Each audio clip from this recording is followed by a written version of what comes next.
atong may nabi mga kaigilan si Tudela Mayor Stella Obotstan yung mga kaigilan no kabahin ni sa sopa na gipegayon na ni Governor Henry Rominal. Mayor, mayong udto. Yes, mayong udto Glenn.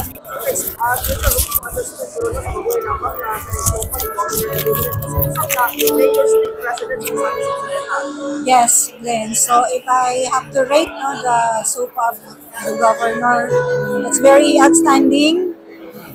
Not only the speech, but it's because ang ihang gi-share is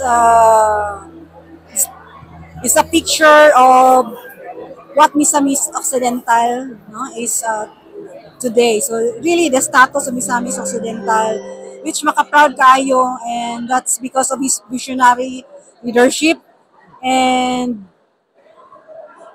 atong nakita nga dako na kayo og progress, especially ang iyang mga flagship na mga projects diin ang makabenepisyo ani kitag yung mga misamis nun. So we are very proud of him, and also we are very grateful kasi ang naipili nga RDC chair sa Region 10, which is again nakuha na siya og impact para natong mga misamis nun. And probably his leadership will spread in the northern Mindanao. So his brand of leadership. So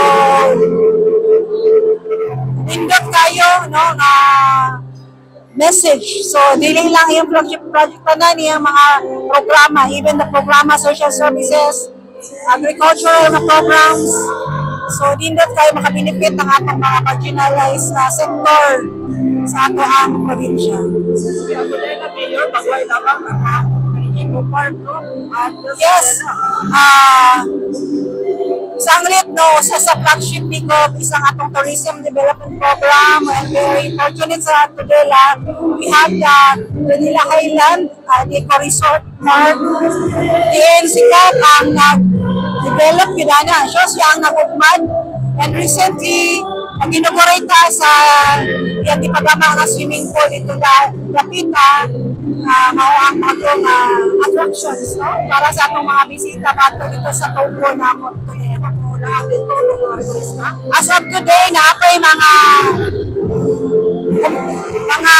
corrections na mga rectifications na gigarama para sa atong swimming pool. In preparation, mag-operate na siya. Okay, thank you, guys.